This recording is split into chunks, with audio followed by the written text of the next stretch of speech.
In slightly good news, a child marriage ban passes Oklahoma House by 1 vote. Incredible. By 1 vote. What do you... I don't really understand, like, I don't know. You can't even make jokes about it. The Republican Party is just objectively, politically a pro-pedophilia party. It's not a joke. It's, like, legitimately true. It's worth remembering that, like, the existence of the age of consent wasn't a thing forever. It was something fought for by socially... Well, a mix of socially progressive people and conservative, like, female purity protector, like, what was their name during World War I? It was like the conservative women who were trying to gin up men for the draft because it was man's role to go and die for the war. No, not suffragettes. What was their temperance movement? Maybe it's the temperance movement I'm thinking of. They also were in favor of prohibition. I think I might be thinking of the temperance movement. Maybe not. I don't know. White feathers? I think I'm thinking of the white feathers. The point that I'm trying to get at is that the age of consent has not existed forever in society. It was something that had to be fought for. And the political project Republicans are fighting for is one where the age of consent is either weakened or doesn't exist. Can someone catch me up on this? There's not much to catch you up on. Republicans are pedophiles. I don't know, like, child marriage ban passes Oklahoma House. Oklahoma's probably the reddest state in the union by 1 vote. Play the video. No? Video player's broken? Of those countries recognize that 18 is a good starting point, but on occasion, it can be the right thing to make an exception. I stand up today because I'm fed up with the stuff that we're doing in this chamber. I am fed up with it. We talk about, just a while ago, we heard about how blue we are. You know what? There's 4 states that still allow marriage to be from 0 to 18. And 2 of those states are blue states. It was one of the fieriest debates of the legislative session this year, and it took place in the Oklahoma House of Representatives last night. The topic, whether children and teens under the age of 18 should be allowed to get married under certain circumstances. At times on both sides, the Bible was quoted. In the end, it passed out of the chamber by just a single vote.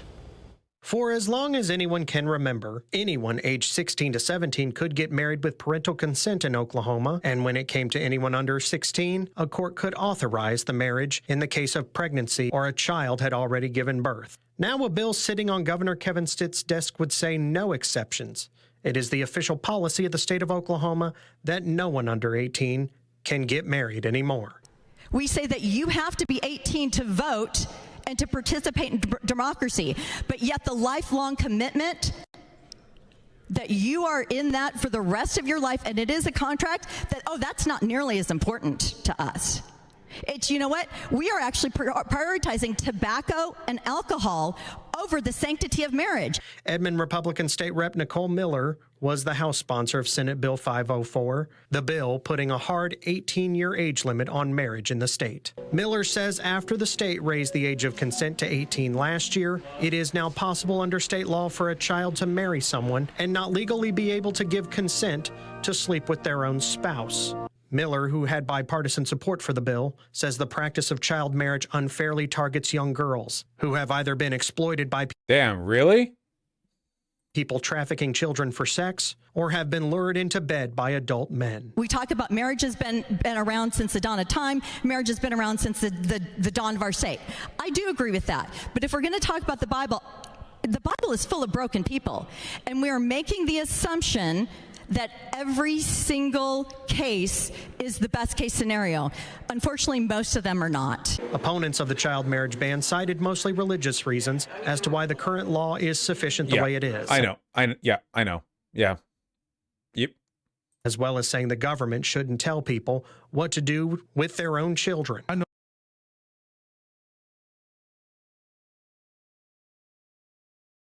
With their own children? I think there are a couple of things the government should be able to tell people to not do with their own children, in my personal opinion. There are a lot of people that get pregnant today and they just go on and go their own way. I understand that.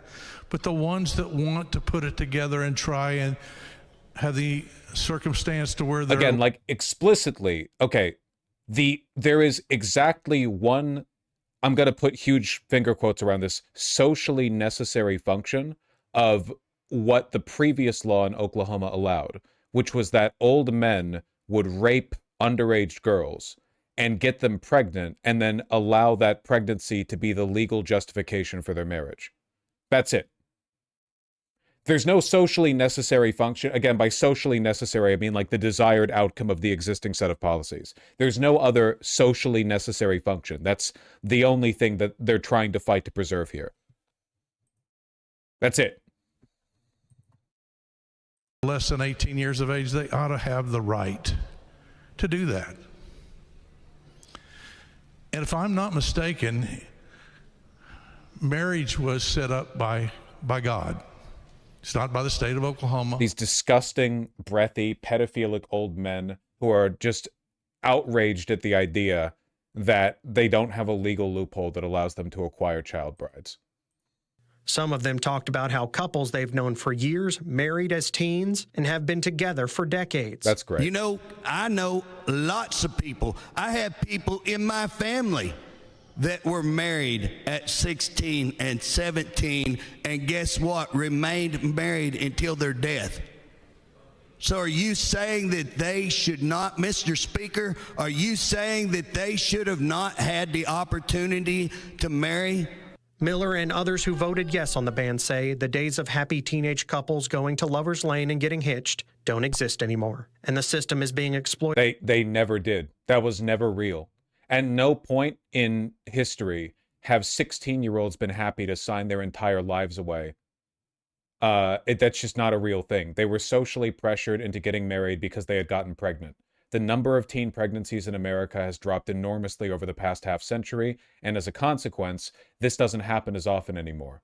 But the only reason that they were trying to preserve the legality of this loophole is because there was a significant imbalance in the average age of men and women who, again, benefited from it certainly isn't the right term, who took advantage of it.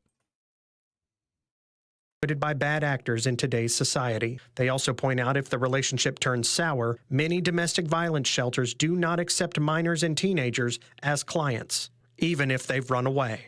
These people would also defend teen pregnancy. A significant number of Republicans at every level, municipal, state, and federal, have gone on the record at times to defend teen pregnancy as a concept. Like they get upset there isn't as much of it.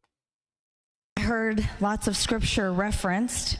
And I want to point out that Hebrews 13:4 says that a man leaves his parents. And we, as a state, have decided that you are a man or a woman at 18, not 17, not 16, not 12. Both sides quoted the Bible as their justification. Opponents said the state is messing with God's plans. Genesis 2:24 says, a man shall leave his father and his mother and hold fast to his wife at the age of 18. Oh, wait. No, it does not say that, Mr. Speaker. At what age does that become true? Not only at the age of 18. Does it only apply when the state gives permission? Supporters say nothing keeps two people from being married in the eyes of God and their church while waiting to be legal in the eyes of the state at 18. But let me tell you something. Betrothal. Apparently, one of those disgusting old men arguing in favor of marrying children has also fought extensively to introduce legislation to legalize cockfighting.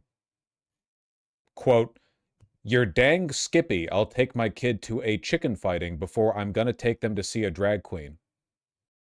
Betrothal back in Mary's day, it was about 1.5 years long. And it involved both families and families agreeing, and then they lived in that same community for the rest of their time. We are not living in that same sense of community anymore, ladies and gentlemen. And if we don't believe that, then we've got bigger problems. By just one vote, the House joined the Senate in banning children from being married in Oklahoma. Now, when it comes to this measure passing by just one vote in the Oklahoma House, this measure had no opposition in the state Senate. It doesn't look like a close House vote on the surface, so I'll explain what happened. Take a look. This is the final tally. It is 51 yeas, 36 nays, 12 were excused or absent from voting. The difference between the yeas and the nays on the surface looks like a big gap. But the House rules state you cannot get anything through the House without a majority of those elected and constituting the House. Had there been 50 votes, it would not have been a majority, and the measure would have failed, even though many members voted for it. That one vote in 51 was going to make or break the bill's chances of becoming a law. The bill did not have any opposition in the state Senate. The first sign that there was opposition to the bill came when it was being heard in a House committee. Then Southeastern Oklahoma Republican State Representative J.J. Humphrey voted no in committee. He was the lone vote at the time. He stood by his... How the fuck did they get anything done ever? It's Oklahoma. They don't. Most legislative governments in America, federally and at the state level, do nothing. It's not a functional system. They just don't do anything.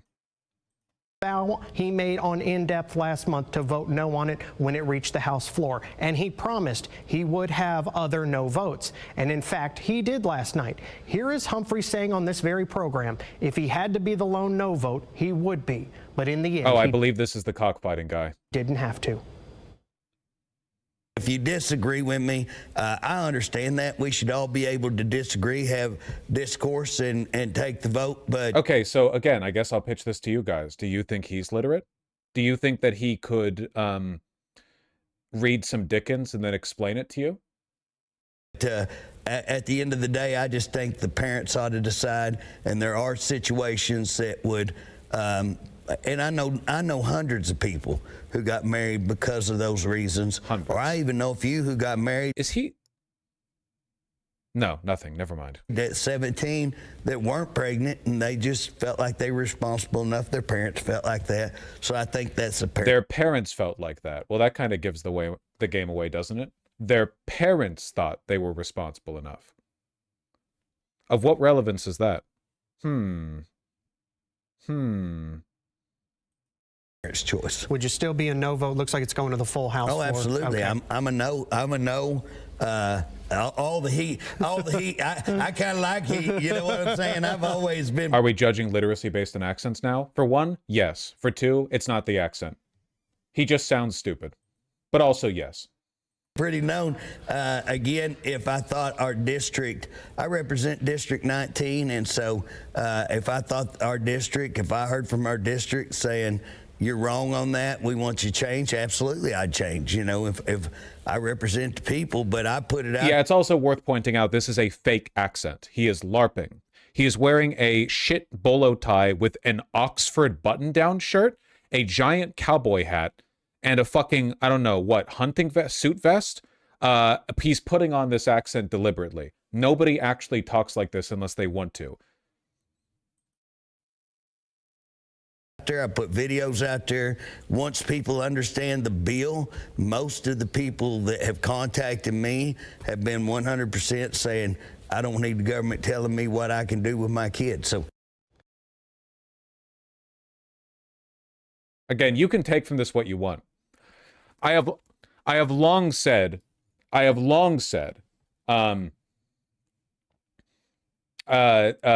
the Republican mission with children is to make it legal to rape your own kids. I think that this is made evident in essentially everything that they fight for. I think that this is like one of their big underlying moral axioms, which is that they should be allowed to. I think that a lot of it comes back to, why does he keep mentioning the parents, man? Like, the crazy thing is, and I understand you shouldn't do this, but if you wanted to, you could steelman their argument pretty effectively. You would just have to never ever mention parents. You would just wax poetic on a beautiful tale of two 17-year-olds you knew who fell in love and wanted to profess holy matrimony before the Lord or whatever. But he keeps talking about the parents, which really tells you a lot, because she's too stupid to hide it, or at least he knows that the constituents who voted for him are pedophilic and greedy enough and too stupid to understand what he'd be implying if he didn't mention them. He could easily talk about Romeo and Juliet. Yeah, but he keeps bringing up the parents, don't he? There are very few statistics when it comes to child marriage, specifically in Oklahoma, but nationally, there have been some trends and data gathered over the years. Here's what we could find. Human trafficking groups and one peer-reviewed study says in 41 states and Washington, D.C., 187,408 marriage certificates were issued between 2000 and 2019. 86% of those that were issued were one minor married to one adult. Wow, what an incredible surprise. The legal ability to marry children was mostly used by adult men. What a shocking... What an incredible... Wow. The others were minor on minor. In many cases, the underage spouse is being married is a teenage girl to an adult man. The data is hard to come by because some Throw back to when 31 Republican senators opposed the UN Convention on the Rights of Children because it, quote, infringed on their right to raise children as they see fit. Yeah. Back from 2010. It gets in the way of their broad social goal of being able to abuse and molest their children however they see fit. Yeah. States do not release detailed age data, and reporting methods do vary across multiple jurisdictions. You kind of heard it in the debate. Oklahoma currently sits in a rare club right now of states who allow minors of any age, theoretically age 0 all the way up to 18, to get married in a variety of circumstances, not including Oklahoma. These are the other ones. 1 second. I have to yell a passcode to my partner who's desperately trying to get into my Hulu account. 1 sec. We're in. Alabama is the only state, that traditionally votes. That wasn't the right. What? Why did you send 2 codes to my email? Okay. Republican, aka is a red state, that allows child marriage at any age with no statutory minimum. California and New Mexico allow the practice at any age, and they are considered mostly on the opposite end of the American political spectrum from Oklahoma, aka blue states. Child marriage law changes actually began nationwide back in 2018 and have picked up steam ever since. With this change, should Governor Stitt sign it, so recent, 2018. Oklahoma would actually be on the high end of marriage laws with a minimum age of 18. We say that because 36 states allow 16 and older to be married under certain circumstances. With this being a close vote, there was no way this was going to have some kind of emergency clause on it to take immediate. What's the deal with New Mexico and California? Honest best guess, they just haven't gotten around to it. I don't really see a world in which Democrats in California vote against a provision to ban it. So it seems likely to me that it's just a remnant of older times that they just haven't gotten around to putting out there. Like, nationally, the Democrats haven't really opposed the project of banning child marriage. Republicans are the ones who do so. But I wouldn't know. I don't know. A lot of legislatures are just generally ineffective. California has restrictions on it that are not just via a ban, it's a misleading statistic. So it's kind of like the state equivalent of how people are like the age of consent in Japan is 13, but then every single province in Japan has a higher age of consent, so the federal age of consent doesn't actually mean anything. Something like that. Yes? It was changed to 16 federally? Okay. Effect. That means if Governor Stitt signs it, there's actually going to be a gap in time between when the pen hits the paper and November 1st when this law will kick in. We will have to see if that leads to a rush to the altar in that time gap. Jesus. But of course, those statistics can be hard. I love the news framing this neutrally. We'll see if there's a rush of pedophiles racing to marry their child brides before the law passes. Who knows? Like, that's crazy. He just said that. Maybe their governor will veto it. Who knows? I bet he knows Lolita from cover to cover. You guys do know that Lolita is like a leering psychological examination of a pedophilic captor who's meant to be the narrative antagonist in the story, right? If he cracked open Lolita, the first thing he would do is get disappointed that there are no pictures, and the second thing he would do is recognize that he couldn't read the symbols on the page. I think that's the joke. I like mine better. Yeah, a horror novel from the perspective of the monster. Exactly.